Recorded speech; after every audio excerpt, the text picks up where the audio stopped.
Another season is upon us. Freshmen arrive wide-eyed with dreams of future glory, while seniors prepare for their last chance at immortality.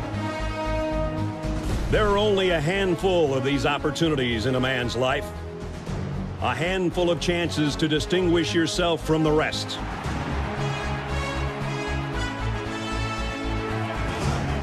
It's on these fields where history is made, where legends begin and heroes triumph. Traditions tell the story of what you represent, of those that forge the legacy you uphold. When you come charging out of the tunnel, 100,000 people will be watching your every move. How you respond to that pressure is what defines you. These are the moments that reveal your toughness, your determination, and your pride. The Roughnecks on the Sooner Schooner. Ralphie charging out of the gate. And Chief Osceola planting his spear.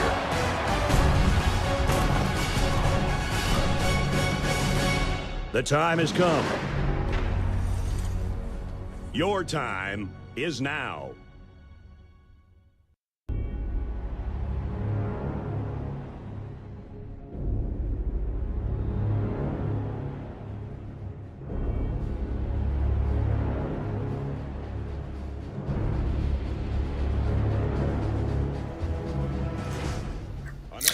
Hey, what's going on, everybody, and welcome back to College Football Red Zone as we prepare for another glorious week of the college football season. We had a couple of really good games last night, seeing as we did end up having a couple of really good CUSA games. Shout out to Kennesaw State, shout out to Western Kentucky as well. Both teams winning their game last night.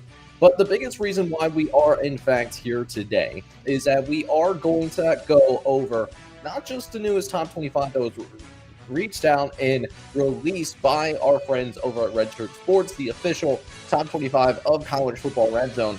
But what we're also going to do at the same time is that we are going to take a look at the biggest games happening around the country in terms of what are those top 25 matchups in the eyes of myself as well as other people that vote on this Redshirt Sports top 25, made up of about 8 dozen voters.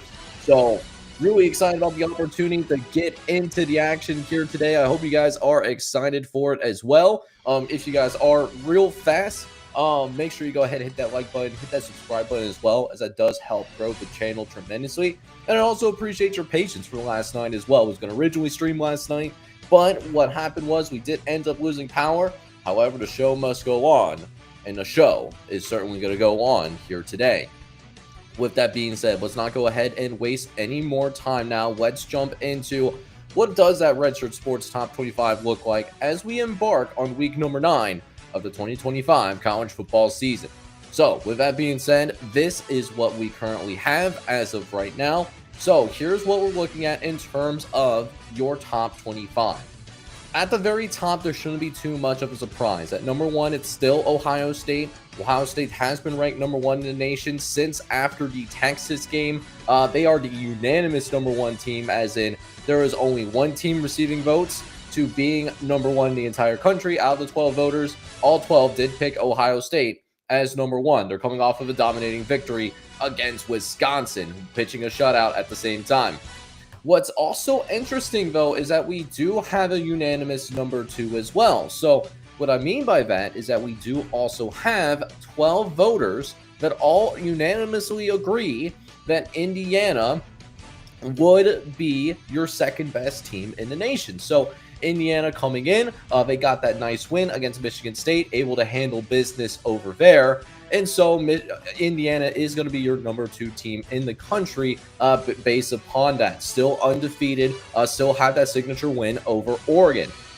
Alabama comes in at number 3 in the country, and Alabama does represent themselves as a team that you would argue, outside of the Florida State loss, has one of the best resumes in the entire country. Of course, that FSU loss in week number 1 looks more confusing by the minute. Totally get that, totally understand that. But look what Alabama has done since that. They do have a win over now number 5 Georgia. They do have a win over number 8 Ole Miss. They do have a win over, actually not Ole Miss, but they do have wins over number 11 Vanderbilt, number 15 Missouri, and number 17 Tennessee. So they have 4 top 25 wins right now. They won't have a chance to add on to this week because they are taking on South Carolina, but Alabama does have one of the best resumes in the country with 4 top 25 wins. Rounding out your teams that would hypothetically receive a first-round bye if the season were to end today is Texas A&M. Texas A&M right now is currently the only undefeated SEC team remaining after Ole Miss did end up falling this past weekend. What we saw with Texas A&M, though, was the fact that Texas A&M, ever since they did get that win against Notre Dame, hasn't been tested too terribly much, but they will have a key road game this upcoming week against LSU. LSU in wounded animal mode, and you still see them at number 20. We'll talk about LSU specifically in a moment, and we'll preview that game in deep detail later on the live stream here today. That being said, so that's going to round out your teams that are currently receiving a first-round bye if the season were to end today. Now, what would those hypothetical first-round matchups look like for the first round of the CFP? Starting off as your number 5 team in the nation, it's going to be the Georgia Bulldogs, number 5 in the country. Georgia rebounding quite nicely, now with 2 top 25 wins of their own. They do have the win against Ole Miss, which, how about Georgia just being an incredibly resilient group, 17 unanswered in the fourth quarter, leads to them not only winning, but also covering. And we do have a saying around here in College Football Red Zone, good teams win, great teams, however, do end up covering. So shout out for Georgia. They're the number 5 team in the nation. They will have a chance to make it to Atlanta as well.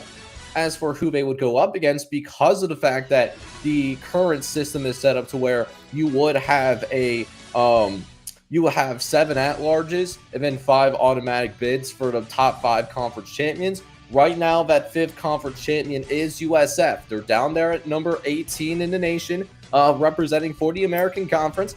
And listen, USF is no slouch. Outside of the Miami loss that they do have, USF has looked pretty damn good in terms of how they've handled their business, going about and beating, not only blowing out Boise State, but also getting a win against Florida and also handling their competition pretty well within the American.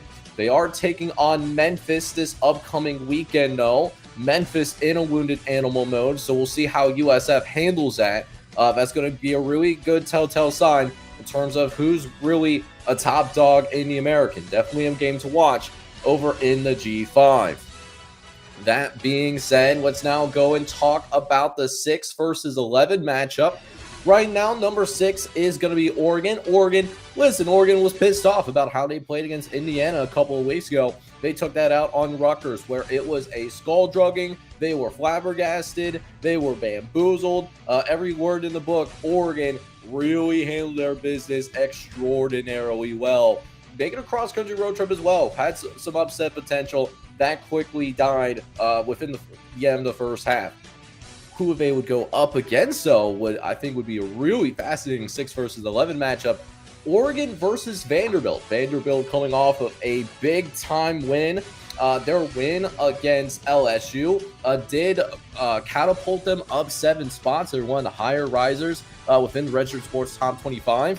So Vanderbilt does come in. They were number 18 this time last week. Now they're at number 11, and they would receive the final at-large bid for the college football playoff, another potential playoff game in terms of solidifying that resume when they host number 15 Missouri, another game that we'll talk about later on in the live stream.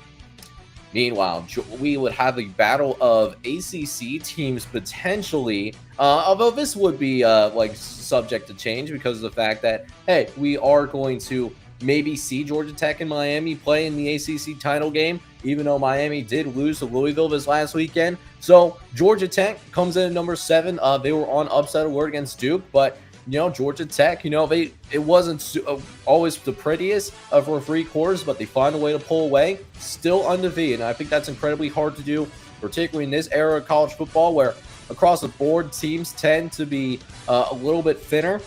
But Georgia Tech continuing to find ways to win, even though it isn't necessarily the prettiest ways. So they would be hosting Miami.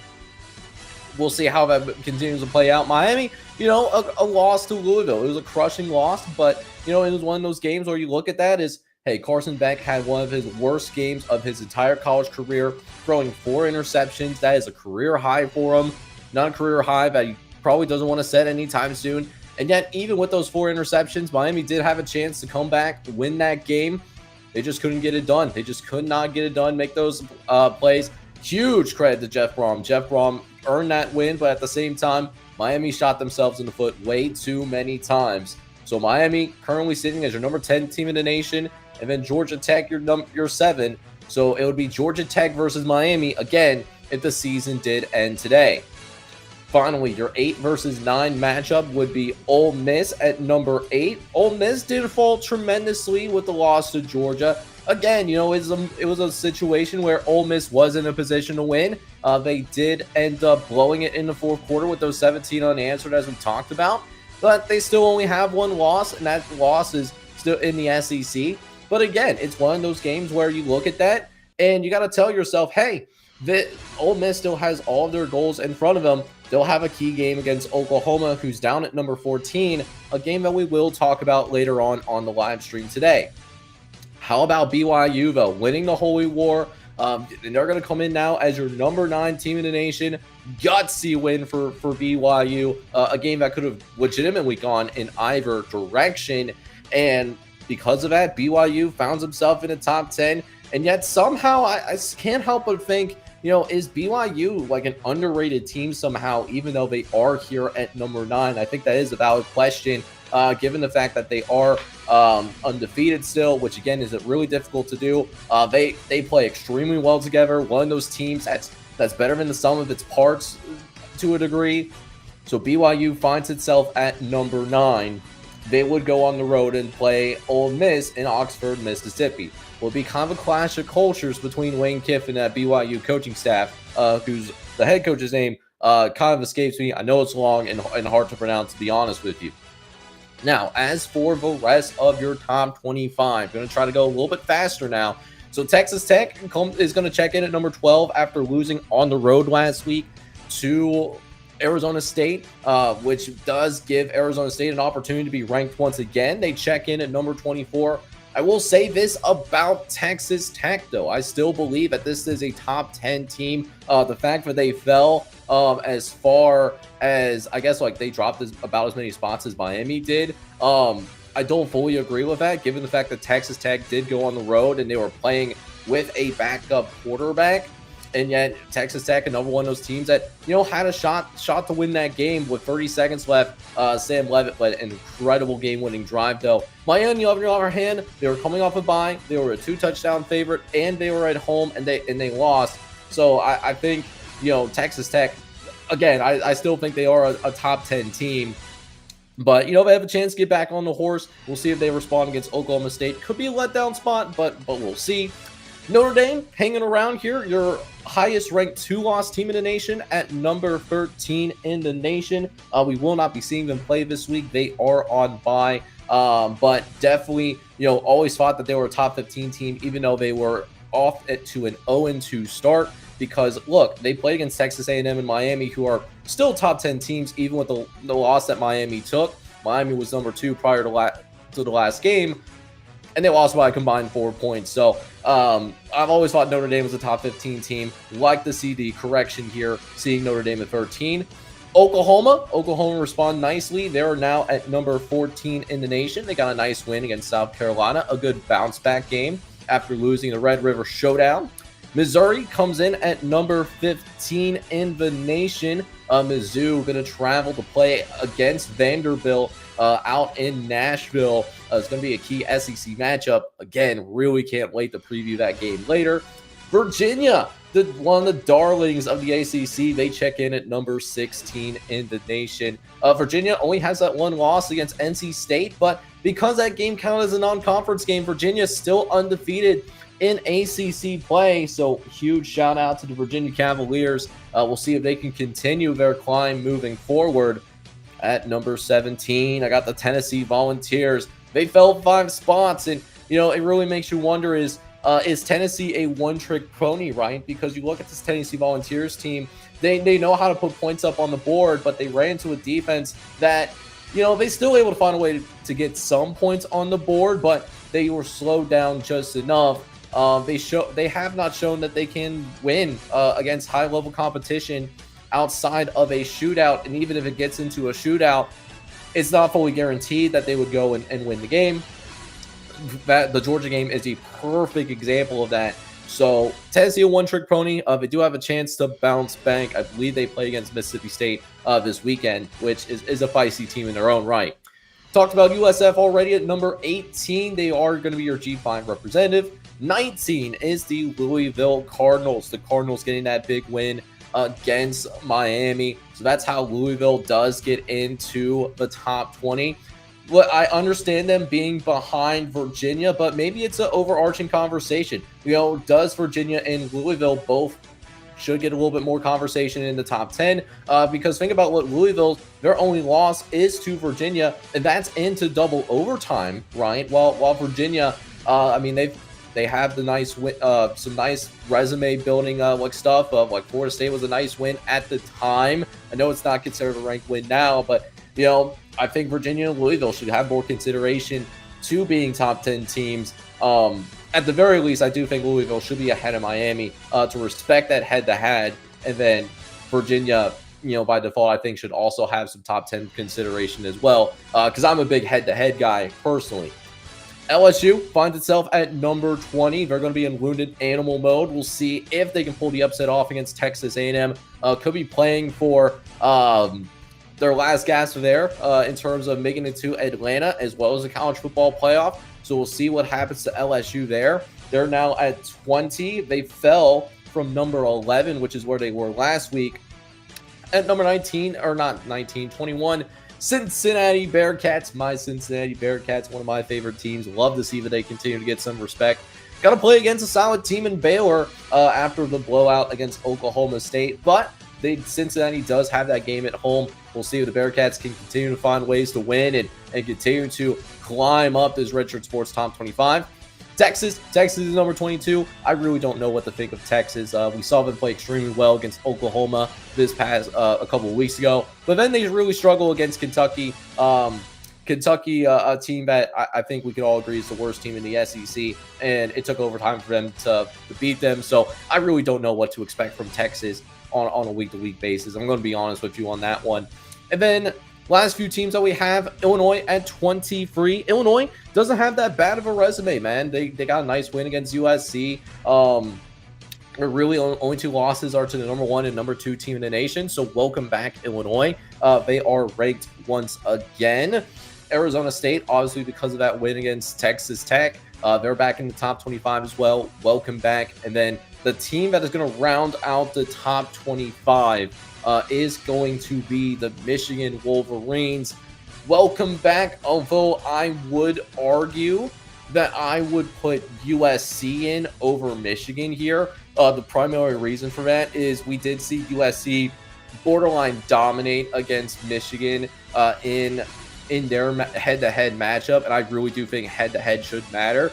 So I wish USC was in here over Michigan, but at the same time, I do have Michigan ranked in my top 25 on my personal ballot. So not a huge gripe, but if it was going to be between USC and Michigan for that last spot, I would personally have USC. But yeah, definitely let me know either in the chat if you're watching this live or in the comment section if you're watching this after the fact, in terms of, do you think there's a team that is still too high, too low? Do you think there's some teams out there that you believe should be ranked? And by the way, I should have it in the description. But at the same time, though, it's just one of those things where if you would like to check out the full Redshirt Top 25, seeing every ballot breakdown as well as those teams that are receiving votes, that will be listed down in the description. So definitely can't wait to hear your thoughts on that matter. But with that being said, boys and girls, we have some really exciting games happening, do we not? In the SEC, it seems like the SEC continuing to dominate TV screens.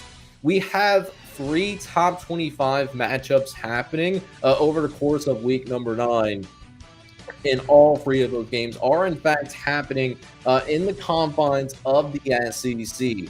So it now really gets into, okay, with that being said, how do we feel that those games are going to break out, right? So with all that said, at the same time, before I jump into the preview specifically, if you are enjoying the Redshirt Sports Top 25 reveal, as well as these top 25 previews in general, definitely make sure you go ahead, hit that like button, hit that subscribe button.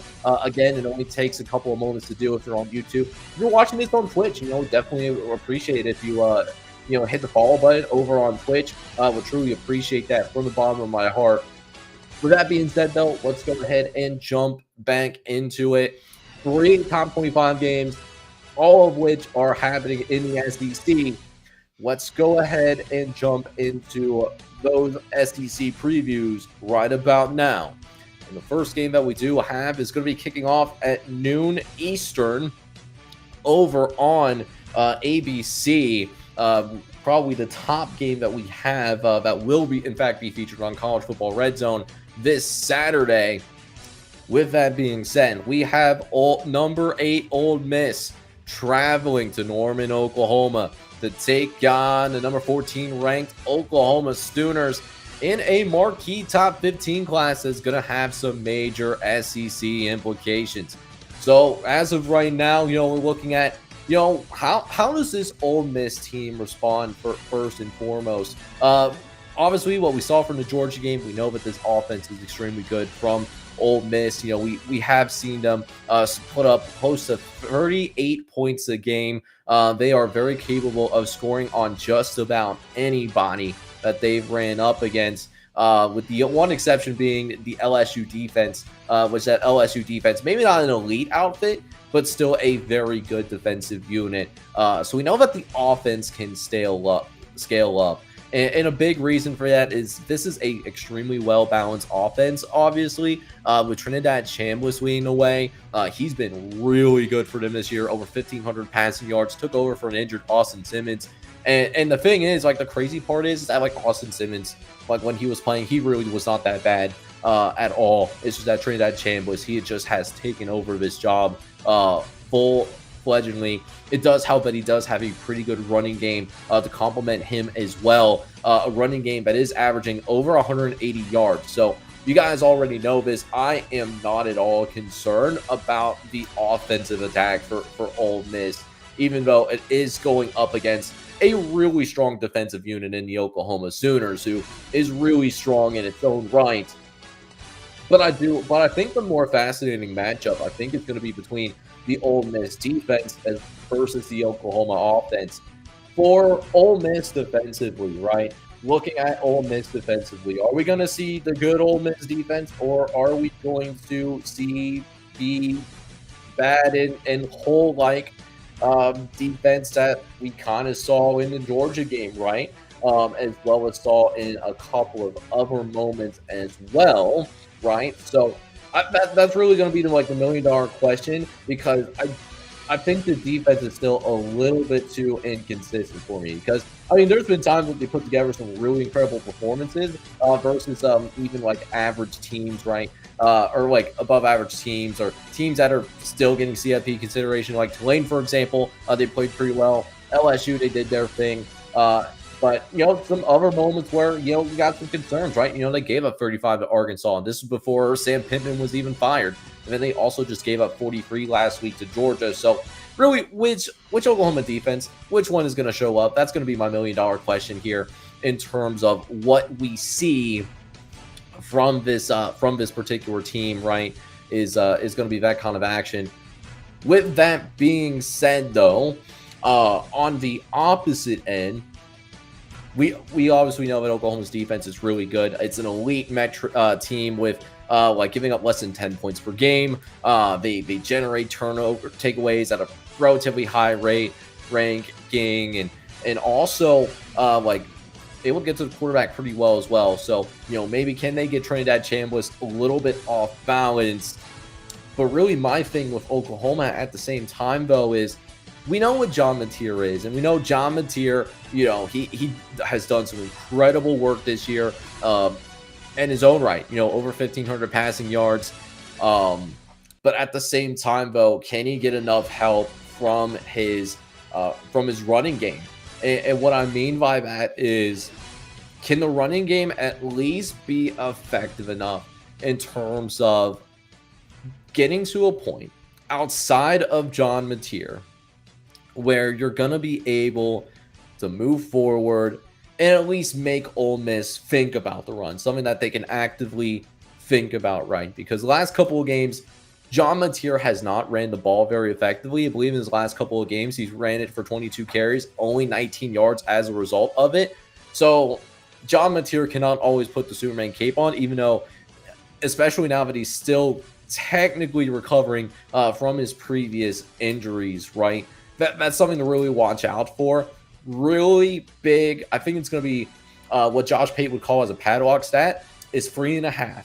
Can non-John Mateer ball carriers for Oklahoma average at least 3.5 yards per carry?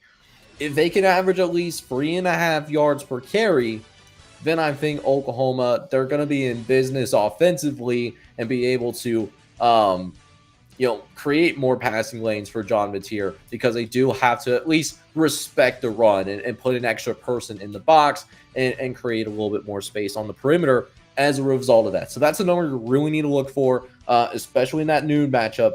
Can Oklahoma ball carriers get 3.5 yards per carry on the ground? If they can, and even if they do it comfortably, then I think Oklahoma's going to roll. If not, then it might be a tough day for Oklahoma to move the ball, and especially if that Ole Miss offense finds a way to get going, which maybe there is a possibility that this offense can in fact scale up, because we saw them scale up against Georgia. Could be one of those games where Oklahoma could struggle to keep up with Ole Miss. So that's something to definitely keep in mind as we get into some of these other and then last thing I really want to dive into is like for Ole Miss. Ole Miss, we really honestly haven't really seen Ole Miss on the road that much this year. I think we saw some of that kind of come into play where they collapsed late because before the Georgia game, their only road game was Kentucky. And no offense to the Kentucky fans, it is not necessarily the most, how do I want to put this? It's not the most intimidating environment, right? So that's definitely something to watch out for. How's the consistency of the Ole Miss defense? Can Oklahoma run the ball outside of John Mateer? And another thing I want to mention, like Ole Miss, like in the pass defense standards, they are in the 30s. I think they're around like 35th in the country in terms of yards allowed. So it's a decent passing defense outfit. But if they have to also think about the run as well, because they're not really stopping the run outside of John Mateer, that could create some issues, and John Mateer could really go to work at that point. And then obviously, the turnover battle can also play a really big impact, as well as that time of possession, big play generation. I think, be something to really monitor as well. But ultimately, obviously, the biggest one is who wins that matchup between the Ole Miss offense and the Oklahoma defense. The winner of that, obviously, is going to have a huge advantage in terms of who's going to go out and who's going to get that big win that they're looking for. So with that being said, let me go ahead. Let me jump on to the margin right here. Let me just go ahead and move. I'm going to move my camera over to the left-hand side. All right, there we go. All right, looking beautiful. So this is as of last night before my power went out. So the FanDuel lines are subject to change, and this applies to the other two games that we are going to preview as well. So right now, FanDuel and the internal power rating metrics that we have here on College Football Red Zone right now, like they are locked in together. They are completely on the same page as of right now. FanDuel has Oklahoma as a 4.5-point favorite, and we just so happen to also have Oklahoma as a 4.5-point favorite. So I look at Oklahoma, and I think they've recovered nicely from the Red River shootout loss. And to be fair to Oklahoma, that was a game that Texas desperately needed to win, while Oklahoma would have liked to have won that game. And John Mateer wasn't fully healthy. I expect John Mateer to get closer to full health, and I think it will show a little bit more in this Oklahoma matchup. And I think at this time, particularly with this being at home, I trust the Oklahoma defense a little bit more from a consistency standpoint than the Ole Miss offense, because even Ole Miss offensively, they've had a rough patch or two as well, particularly that Washington State game. And listen, you could look at that Washington State game and really say to yourself, okay, this could have been a look-ahead spot. But I think there's more concerns with Ole Miss's offense than there is with the Oklahoma defense. So for that, and because of the fact that this game is also going to be at home, I am going to say that I think Ole Miss is going to score, right? It's not like Ole Miss is going to be shut down. One does not simply shut down the Ole Miss offense. I don't think that happens here. But I do think that it's contained enough that Oklahoma is going to be able to enforce its will defensively, at least dictate the tempo in that facet of the game. And then I expect John Mateer and company to be able to do just enough to come out on top as well. So I maybe won't go so far as to saying that Ole Miss doesn't cover. I think Ole Miss can cover. I think that's reasonable. Ole Miss is a very good team. They're both really good teams. But I think Oklahoma is going to come out on top. They're going to win 28-24. That's going to be the score that I'm thinking. So for those that are paying attention to the model, Oklahoma have them winning the game, but I think ultimately Ole Miss will also cover as well.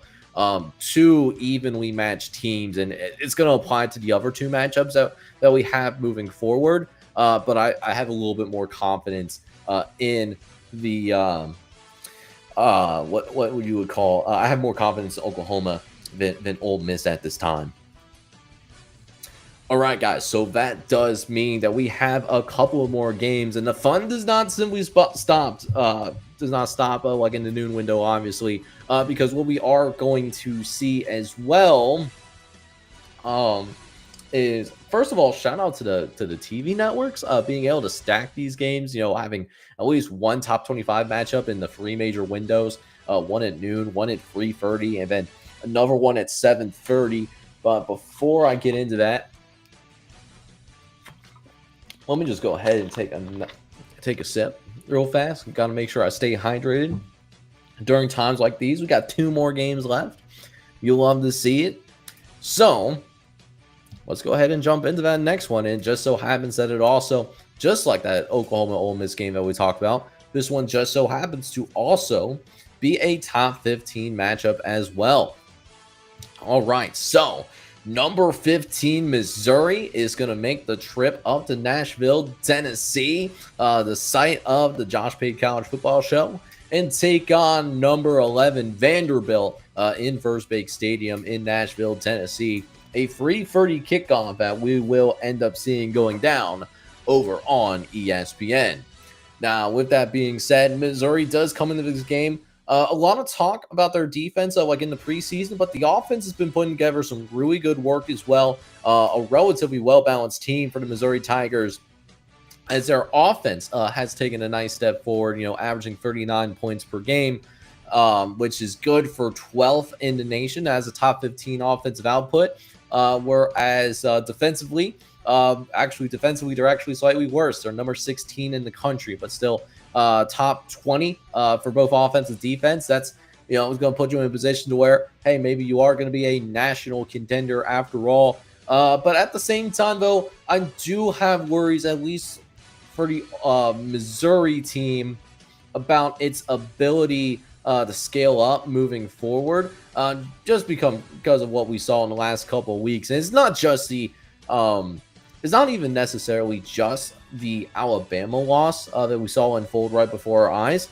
It's also the Auburn game. The Auburn game where Auburn is one of those teams where I think it really does apply that they are better than what their record says they are. At the same time, though, to go into double overtime against Auburn, it becomes a much more emotionally challenged game than what you expect. Could make it a little bit more of an issue because now you go on the road once again. You had a somewhat emotionally draining win against Auburn because it was a double overtime affair, and then you also played against Alabama at home, which brings its own emotion and physicality to it. And can Missouri get up for a third consecutive game? Are they capable of doing just that? We're just going to have to wait and see. But I do love the backfield duo that is here at Missouri between Bo Pribola. I think he's done some really nice work, like finally getting an opportunity to be a starting quarterback, getting away from Penn State, and after sitting behind Drew Allar for multiple years. And on top of that, Ahmad Hardy, the transfer out of ULM, has turned into one of the most dynamic running backs in the country, someone that should be getting a little bit more Heisman attention, although the game against Auburn, different story because he was bottled up in the Auburn game. But, this is a team that, plays some really good optimistic defensive, and the offense has shown some explosives. But again, can they scale up in these big games? We haven't necessarily seen that from Missouri so far, given the Alabama result. That Alabama game just so happens to also be at home. They weren't fully able to scale upward. Now, on the opposite side of that, Vanderbilt, ironically enough, Vanderbilt seems like the more tested team right now. Yes, they did lose to Alabama as well, and that's what these two teams have in common. But, Vanderbilt, if it wasn't for the red zone turnovers in that game, we could be talking about an undefeated Vanderbilt right now. But that's just not how the cookie crumbled. What we can, however, say is that this team was a favorite against LSU, which is the first time that we've seen that for an AP-ranked opponent since the 1970s, I think. And Vanderbilt lived up to those expectations. They're able to get to a 31-24 signature win as well. That helps Vanderbilt get a lot of more respect nationally. And how about Vanderbilt as well, getting that national recognition in terms of being bowl eligible, achieving bowl eligibility before the end of November? Imagine saying that about Vanderbilt even a couple of years ago. You would think that I was on drugs, but in fact, I'm not on drugs right now. Outside of like the LSU game, I mean, this is a team that knows how to dominate folks, man. They're averaging a 21 point of margin of victory over the course of the whole year. Diego Pavia, he has been such a great add from the transfer portal a couple of years. He is the heart and soul of that team. Maybe not a guy that isn't the most mobile or doesn't have the most insane arm talent by any means, but at the same time, what Diego Pavia does provide, he provides three things. He provides really good decision making. He hardly is going to make really egregious decisions. He has leadership that's evident in how the floor and ceiling of this team has risen. Again, another one of those teams that plays better than the sum of its parts. It's a well-coached team, and that's a testament to Clark Lea as well. And just the grit and competitiveness, he's never going to give up. He is that he is a certified bad man, which means Missouri, they're going to have to figure out how to, again, maybe you can't fully stop Diego Pavia, but can you contain him? Can you contain him just enough so that the rest of the team cannot be energized by Diego Pavia and his ability to make plays as well? Something to definitely watch out for moving forward. So, how does Missouri handle Diego Pavia? How does Missouri, can they scale up on both sides of the ball? Haven't fully been able to do that. Vanderbilt a little bit more tested. And then Vanderbilt, how do they handle the expectations? I mean, at this point of the year, I think there's never been a moment in my lifetime, and I'm almost 30 years old, where, the expectations have never been higher for Vanderbilt. how do they as a team handle that and really block out that outside noise about how everyone is praising them at this moment? So, those are things to certainly monitor. Other things to definitely keep an eye on is in terms of, can they, who's going to be able to dictate the tempo more between the Missouri offense and the Vanderbilt defense? If Vanderbilt defensively can prevent some big splash plays, particularly in the running game, because Missouri is particularly effective at running the football, that could really help Vanderbilt settle into this game once again, even coming off of an emotionally challenging game against LSU at home that had a lot of eyes on it. And Missouri on the opposite end, can they get their offense going early and get that ground game going in particular? That is an easy way to really essentially shut up this home crowd, because that home field advantage, while maybe it's not the tops in the SEC, it's a more intimidating environment than, again, what it was just a couple of years ago. Obviously, the turnover in situational football as well is going to be important, especially when you have a really close game like this. Just for the fact that because we think it's going to be a really close game, I think the turnover differential could play a really big impact, as well as special teams. Could special teams decide this? I think that's absolutely possible as well. So, again, for the second time this afternoon, we're going to go ahead and pull up the model once again. And the model here right now is showing a nice edge for Vanderbilt. Again, FanDuel and in our internal model are actually on a pretty similar spot at this moment. We do see Vanderbilt slightly more favored on our internal metrics than FanDuel right now. What FanDuel is saying is that on a neutral site, Missouri is a slightly better team. But I'm going to say that these two teams would be evenly matched on a neutral site field. But I am giving that home field edge to Vanderbilt. And that's that standard, 3.5 points is really that standard home field advantage, at least for me. So, again, it's extremely clear that both of these teams are very evenly matched. But, again, with Vanderbilt being a little bit more battle-tested, I'm going to trust Clark Leah a little bit more in this spot right about now. So, what I'm going to go ahead and do, again, is I am going to say Vanderbilt wins, and I'm very slight lean towards Vanderbilt covering as well. A 28-24 type result, which I know is exactly what I had for Ole Miss and Oklahoma. It just feels like that same type of game, like a very competitive, four-quarter type of game. That's what I do expect for the Missouri-Vanderbilt matchup as well. All right, so we're going to take one more drink of Mountain Dew real fast. Oh, that is a really good drink right there. Just love feeling of hydration, man. Gets the people going. With that being said, though, last game that we have, this is going to be a game that I think, if I'm not mistaken, is probably going to also be on ABC. Going to be a 7:30 matchup, and again, not a top 15 matchup anyways.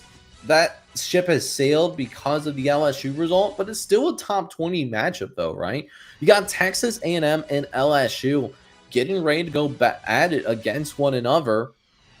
So this game will be, this is number 4 Texas A&M traveling to take on number 20 LSU according to the Redshirt Sports Top 25. Texas A&M right now, they are the only undefeated team left in the SEC. Only a handful of undefeated teams left. No, there's a couple left in the Big Ten. Georgia Tech as well is still somehow standing in all of this. Plus, how about BYU and Navy as the undefeated teams? Do I expect a Texas A&M team to come out here and continue to be undefeated?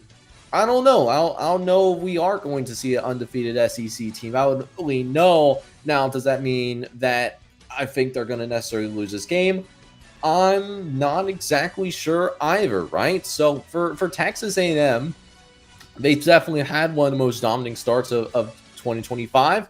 But they had a gut check last week. They definitely had that gut check last weekend. They had to win in a shootout against Arkansas, an Arkansas team that Maybe has fired our head coach, but is certainly still a extremely hungry team as well. And because of how hungry this team was, it ended up being a 4-quarter battle. But Texas A&M, they found a way to pull it out. And sometimes in the beautiful sport of college football, a win is a win. Regardless of whether you win by 3 points or win by 30 points, a win is definitely a win. What I am impressed about with this Texas A&M team is that they have found a way to win in a multitude of different ways. We've seen them win in shootouts, not just with the Arkansas game, but earlier this year when they played against Notre Dame, finding a way to beat Notre Dame in a shootout. But in an event where, the offense isn't fully clicking, they've also found ways to win with their defense as well. The Auburn game for Texas A&M is a perfect example of that. Where Texas A&M, they only put up 16 points in that game, and they end up winning. So they have continued to show that they can win in a multitude of different ways. And I think that's, really kudos to Mike Elko and his coaching staff, being able to find a way to continue to get better as a football team, and really one of the more complete teams in the country, right? Particularly, the heart and soul of this team, though, is led by Marcel Reed, who had a really excellent game against Arkansas last weekend. 280 yards passing, 4 total touchdowns as well in that matchup. They have one of the better offensive lines, and again, it's just a complete offense. While defensively, over the last 3 SEC contests, not counting the Arkansas game, they have been borderline smothering people. Averaging 12 points a game over the last 3 SEC games outside of the Arkansas matchup, and then also only allowing opposite teams to convert 2 for 33 on 3rd down and 10. So with that being said, even though Texas A&M is one of the most complete teams in the country, they are going up against an LSU squad, on the other hand, that is going to be in complete wounded animal mode. Think about what's going to happen to this LSU team if they can't find a way to win this game at home, right? We're talking about a 3rd SEC loss. So you're talking about LSU not being able to go to Atlanta. And then you're also talking about a 3rd overall loss in your CFP playoff hopes, making it to the CFP. They would officially be on life support at that point, as your number 20 team in the country right now. We know that the defense is pretty good, but even then, I no longer know if this defense is an elite defensive output. They are averaging 14.5 per game, but we've seen some chinks in the armor, so to speak, between the Ole Miss matchup that they played earlier this year, as well as most recently the Vanderbilt game, where Vanderbilt was in fact able to put up a season high against this LSU defense. But I think what really hurts LSU the most is, I think now that we've made it, I guess, well over halfway through the year at this point, is that this offense, it might just be what it is, man. There's a tremendous amount of talent between Garrett Nussmeier, and I understand Garrett Nussmeier hasn't been fully healthy whatsoever. But at the same time, even with the Garrett Nussmeier injury, they have struggled to finish drives. Even if they get into the goal line, they can get some explosive plays. I will give that to them, but just the lack of ability to finish in the red zone, or even down by the goal line, that has been a tremendous issue for the LSU Tigers. And it's a shame because they now have a defense that is a national championship caliber defense. So if they had, the same offenses that they had even last year or a couple of years ago when Jaden Daniels was quarterbacking this LSU team, we're talking about them as a much more serious title contender. But instead, we're talking about them as a team that is going to possibly be on life support, depending on how this game ends up going. Some other key factors to look at in this one, I'm really looking towards, can Texas A&M continue to scale up? Can they Can their offense show up? That's really what it comes down to. Because really, if Texas A&M puts up 25, even I think Texas A&M wins comfortably. And I do think that there is more paths for Texas A&M to win than there is for LSU to win. Whereas for LSU, you're looking at almost having to make it a rock fight, a muddy rock fight for LSU to win. That's really what you're looking at. Now, Texas A&M, on the other hand, they just got to make sure that they don't allow LSU to gain momentum because they're smothering their offense or because they're turning the ball over more than really what they should. And then for LSU, on the opposite end, offense has got to show up. I don't know if you're going to be able to slow down Texas A&M enough. Surprisingly, only Auburn was able to do that all year. But even then, Auburn was coming off of the Notre Dame game. So that was a letdown spot. And yet Texas A&M, they still find a way to win in spite of that. And in the meanwhile, turnover margin. I think, again, I know I'm going to sound like a broken record, but when you have two somewhat evenly matched teams, is what you got going on with the Texas A&M and LSU. Turnover margin and special teams, I think, could also play a really tremendous impact in terms of how this game ends up going. So for the last time, we'll definitely go ahead and check the model and what the model has going on.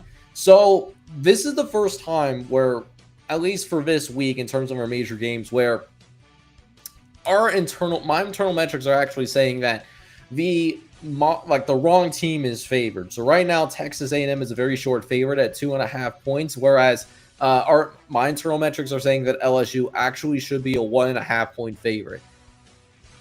And that's baking into the fact that this is a wounded animal team in LSU.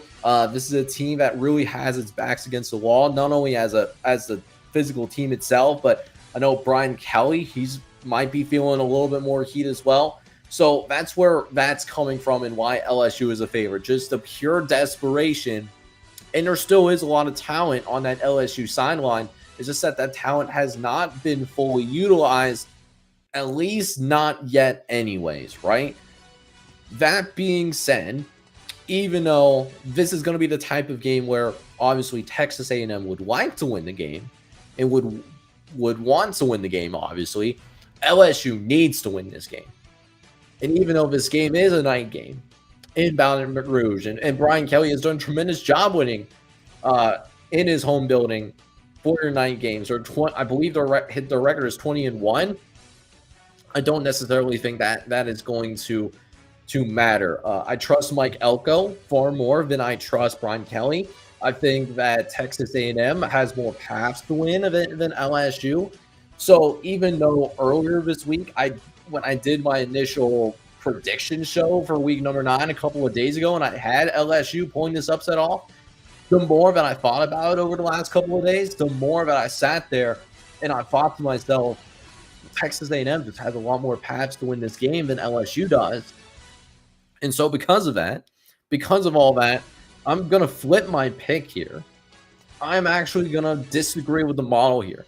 I think that not only does Texas A&M win outright, I think Texas A&M also covers here. So I'm going with Texas A&M winning 31-24. Again, I think it's going to be a really desperate struggle here for the LSU Tigers. But unfortunately, I think Mike Elko is the better ball coach, and I think they're a more complete team. That's going to show on Saturday. And Texas A&M, in my opinion, would not be surprised at all if they remain undefeated here in the 2025 college football season. That is going to take us to almost an hour, on the live stream. Definitely not bad. For breaking down not only the entire top 25, but we also took a deep dive into all 3 top 25 matchups that are happening over on the Redshirt Sports top 25, of course. So again, really appreciate you guys sitting through this entire live stream. Gonna see the individual breakdowns posted on YouTube later this week. And then we're also going to have a full college football live stream as long as the internet cooperates with us. So what that means is we are going to have 7+ hours of commercial-free college football coming at your doorstep this Saturday, and definitely some must-win games happening around the country, the way that I'm looking at it. So definitely want to check that out this Saturday. But in the meantime, thank you guys so much for tuning in into this live stream, man. And I'll tell you this as well. If you really do enjoy the content here, whether you're on YouTube, definitely make sure you go ahead, hit that like button, hit that subscribe button if you're over on YouTube. It does help the YouTube channel grow tremendously. Meanwhile, on Twitch, if you're watching this on Twitch right now, if you enjoy the college football content on Twitch, make sure you give me a follow. Going to be going live on Saturday, and then we'll also attempt to continue to go live like a couple other times throughout the week. Whether it is like going through my initial picks for every FBS gamer, taking a deep dive into Redshirt Sports Top 25. But with that being said, I'm your host Jake of College Football Red Zone signing off. And with that being said, this is your host Jake of College Football Red Zone signing off. And I'm hoping you guys are all out there. Have a good one. Take care and have a good rest of your day, everybody.